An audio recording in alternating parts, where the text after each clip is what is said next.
કૃષ્ણ, જય માતાજી. કેમ છો બધા? મજામાં? તો સ્વાગત છે તમારા બધાનું આજના એક નવા વિડીયોમાં. અત્યારે ચોકડીયામાં 7:30 થઈ ગયા છે અને મિસુબેન સ્કૂલે જવા માટે રેડી થઈ ગયા છે.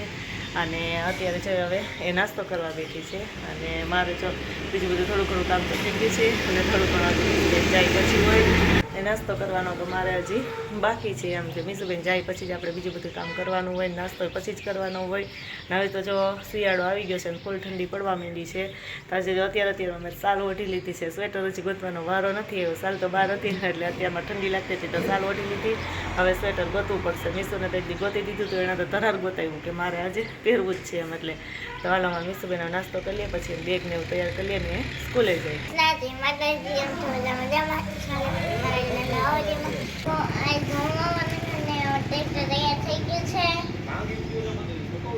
હા, હવે જો અહીંયા તૈયારી કરી લીધી છે અને અવાજ વાવવા જવાનું છે. કા બહુ મોડું થઈ ગયું છે આજ વખતે વાવવાનું. આજે છે ને રસોઈમાં મારે ડુંગળીના ખારિયા બનાવવાના હતા, એટલે કે ડુંગળીનું શાક. એમ તો જો લીલી ડુંગળીનું શાક વઘારી નાખ્યું છે. તે શિયાળામાં તો લીલી ડુંગળીનું શાક છે આપણે બહુ ભાવે એમ, એટલે જો એ વઘારી નાખ્યું છે ને હવે કોબીનો સંભારો પણ કરી નાખ્યો છે. તો જ્યાં કોબીનો સંભારો પણ આપણો મસ્ત બનીને તૈયાર થઈ ગયો છે. ડુંગળીના ખારિયા વઘાર્યા છે, એટલે કે ડુંગળીનું શાક છે એ પણ આપણું મસ્ત ચડી ગયું છે. અને ગરમા ગરમ ડુંગળીનું શાક ને બાજરાનો રોટલો અત્યારે શિયાળામાં ખાવાની તો બહુ મજા આવે એમ. અમે તો શિયાળામાં તો બહુ બનાવીએ છીએ આ ડુંગળીના ખારિયા એમ. તો જો સરસ મજાના આપણે શાક અને સંભારો બે ચડી ગયા. જય શ્રી કૃષ્ણ, જય માતાજી. જો શિયાળો આવ્યો, હવે ચૂલો લઈ લીધો પાછો. ચૂલે મજા આવે રોટલા ઘડવાની બાજરાના. તો જો હવે શિયાળો આવી ગયો છે ને એટલે અમારી મમ્મી કે ચૂલે રોટલા ઘડવાની મજા આવશે એમ.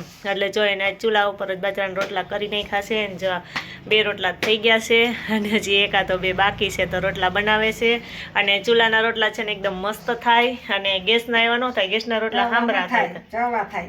હા, એટલે ચૂલાના રોટલા બહુ મસ્ત થાય એમ.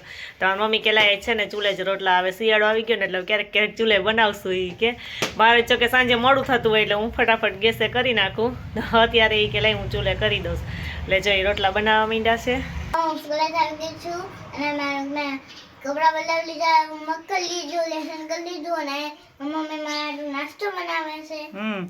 જો અહીંયા કેટલા ટાઈમથી જેવડો પૂરો થઈ ગયો હતો ને તો મારે હમણાં ટાઈમ જ નહોતો મળતો. એટલે જો આપણે મમરા સરસ મજાના વઘારી લીધા છે અને અહીંયા જો ભૂંગળા ને પૌવા ને એવું તરી લીધું છે. પૌવા જો નીચે વહી ગયા છે અને અહીં ચવાણું લઈ લીધું છે. અને આટલા ભૂંગળા મીસુબેને અલગ રાખ્યા છે કા થાળીમાં એને ખાવા માટે એમ. તો આપણે ફટાફટ હાલો આ ચેવડો છે ને ભેળવી દઈએ અને પછી આપણે થોડોક બીજો કંઈક નાસ્તો બનાવી લઈએ. કેમ મીસુબેન?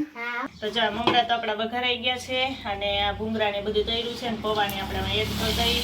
અમારા મીસુબેન ને પ્રિન્સભાઈને ભૂંગળા વધારે હોય ને જેમ એમ ભાવે એટલે આપણે એમાં એડ કરી દઈએ. અને પછી જો ચવાણું તૈયાર લીધું છે એટલે ચવાણું એમાં નાખી દઈએ. એટલે ચવાણું હોય તો સ્વાદ સરસ આવે એમ. પછી આપણે બધું આ ચેવડું છે ને સરસ મજાનું મિક્સ કરી દઈએ. પછી એને એક બાજુ મૂકી અને આથી બીજો થોડોક નાસ્તો બનાવવાનો. તો મેંદાનો લોટનો છે ને એક નવીન જ નાસ્તો બનાવવો છે. એટલે આને આપણે એક બાજુ મૂકી દઈએ. આ ઠરી જાય તો આપણે એ નાસ્તો પણ બનાવી લઈએ. તો જો આ મેંદાનો નાસ્તો બનાવવો છે ને મારે, તો આપણે 1 વાટકો મેંદાનો લોટ લીધો છે અને એમાં થોડુંક આપણે મોણ નાખીએ. એમ કે જરૂર પૂરતું મોણ નાખી દઈએ. આટલોક લોટ છે જો હું તો પહેલી વખત ટ્રાય કરવા બનાવું છું એટલે થોડાક જ આપણે બનાવવાના છે. તો આટલોક લોટ છે ને એટલે એમાં થોડુંક જ આપણે મોણ નાખીએ અને સેજ અમથું મીઠું નાખીએ. એમાં બીજા કંઈ મસાલા નાખવાના નથી, બીજા મસાલા ઉપરથી નાખવાના છે. થોડુંક મીઠું નાખી દઈએ અને હવે આપણે સરસ મજાનું મિક્સ કરી મોણ દઈએ. પછી આપણે લોટ બાંધી લઈએ. તો જો મેં એમ કીધું હતું ને કે આપણે મેંદાના લોટનો નવીન નાસ્તો બનાવવો છે. તો જો આપણે મેંદાના લોટની એવી રીતે રોટલીની જેમ વણી લીધી છે. તો બધો જ લોટ છે ને એવી રીતે રોટલીની જેમ વણી લઈએ અને પછી આગળ બતાવું કે કેમ કરવાનું એમ. કે ઉપર એની ઉપર એકની ઉપર એક બીજી અને બીજીની ઉપર ત્રીજી એમાં રોટલી છે મેંદાની એ રાખવાની છે. અને જો તેલ મૂકી દીધું છે તો થોડીક વાર પછી ગેસ ચાલુ કરું ને એટલે તેલ ગરમ થઈ જાય ને તો આપણે આ બની જાય.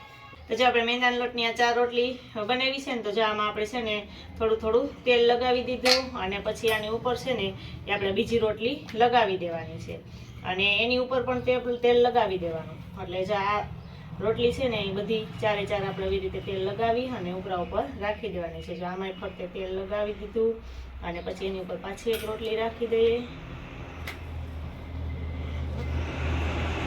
આની ઉપર તેલ લગાવી અને પછી આ ઉપરની રોટલી છે એ રાખી દઈએ. પછી આપણે થોડુંક વણી અને પતલું કરી નાખીએ.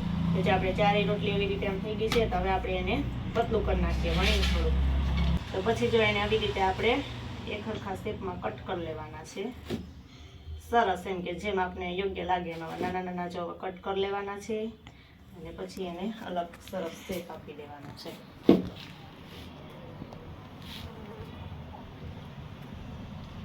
એકદમ નાના રાખીએ ને તો આપણા રોટલી છે એ જાડી છે તો જાડા ન રહીએ ને સરસ આછા થાય એમ આપણે જે ઓલા બનાવવાના છે ને.